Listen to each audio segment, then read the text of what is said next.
Cécile Oudalén Diallo, ce matin vous avez reçu l'ambassadeur de la Grande-Bretagne au lendemain de 3 journées de manifestations meurtrières lancées par le FNDC. Dites-nous sur quoi avez-vous échangé avec lui? Écoutez, l'ambassadeur est venu d'abord, c'est un nouvel ambassadeur, pour prendre contact avec moi en tant que chef de file de l'opposition. Et après, essayer de savoir comment pourrait-on sortir de la crise dans laquelle le pays est empêtré depuis quelques mois. Et bien entendu, j'ai essayé de lui rappeler la genèse de cette crise qui est permanente pratiquement depuis que M. Alpha Condé est au pouvoir. En fait, c'est la violation de la loi et des droits fondamentaux des citoyens qui est à l'origine des tensions en Guinée et qui est à l'origine des manifestations qui, hélas, sont toujours d'ailleurs réprimées dans le sang.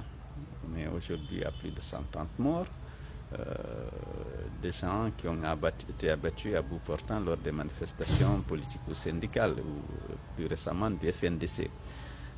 Aussi la non-organisation à bonne date des élections législatives, les élections locales, et aussi le fait qu'il n'y a jamais d'élections libres et transparentes. Il y a toujours la fraude électorale qui vient naturellement aggraver cette crise permanente.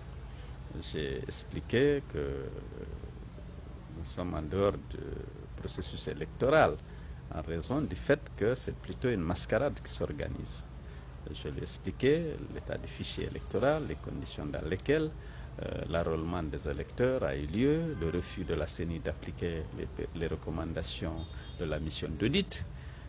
Finalement, on a un corps électoral de 8 millions pour une population de 12 millions d'habitants.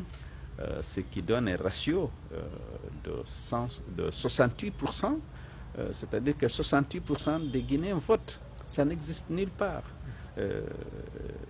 Donc ça montre que le fichier n'est pas propre, qu'on a enrôlé des gens qui n'ont pas l'âge d'être enrôlés ou des gens qui n'ont pas en tout cas le droit d'être dans ce fichier.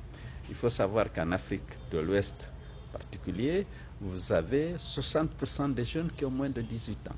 Et donc, le corps électoral ne peut être que 40% environ de la population, et tous les pays d'à côté, la Sierra Leone, le Sénégal, la Côte d'Ivoire en a même 31%, il n'y a que 31% des Ivoiriens qui votent. Le Bénin, le Ghana, le Mali, tous ces pays-là sont aux environs de 40%. Donc on a expliqué ça, et que pourquoi on est dehors. Et on ne peut pas comprendre que dans un pays, on entame une élection, les élections locales, et qu'on les suspende sans les achever et qu'on commence une autre élection. Donc l'opposition a estimé que ce n'est pas juste de le faire, il faut respecter la loi.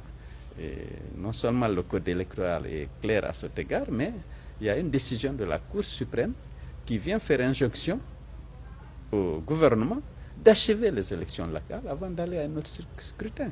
Mais M. Alpha Condé ne veut pas, parce que, comme on l'a toujours dit, les chefs de quartier et de district qui sont actuellement tous nommés par le pouvoir sont des auxiliaires précieux de la fraude électorale en faveur du quartier présidentiel. Il ne veut pas se débarrasser de ces piliers, de ces auxiliaires, par rapport aux prochaines échéances. Sinon, il n'y avait rien, absolument rien, qui empêchait que ces chefs de quartier soient changés à la lumière des élections communales.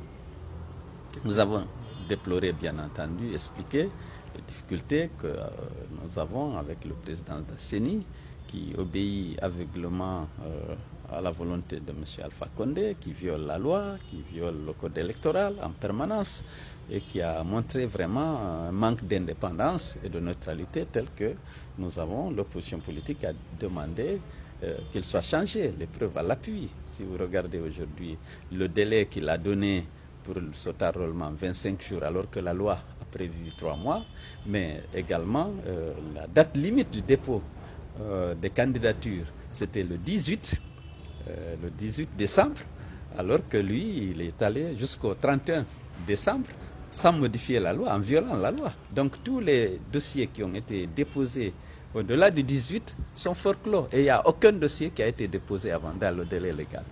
Donc ces pratiques illégales, naturellement, devraient être sanctionnées si on avait des juridictions indépendantes. Malheureusement, ici, la séparation des institutions et l'indépendance des institutions sont loin d'être une réalité.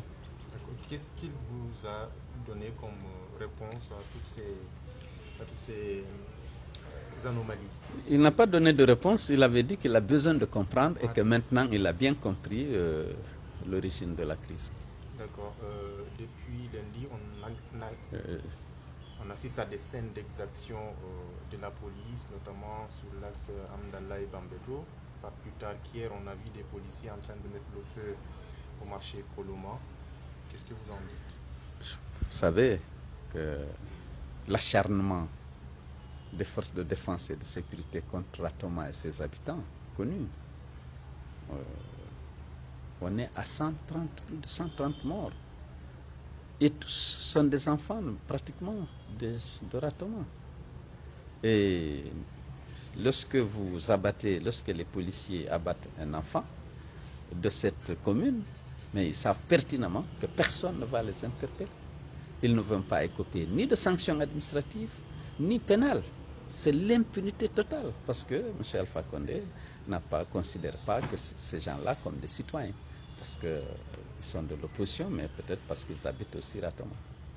Oui, à l'abbé, enfin. L'appel que j'ai à lancer, c'est aux gens de continuer la mobilisation.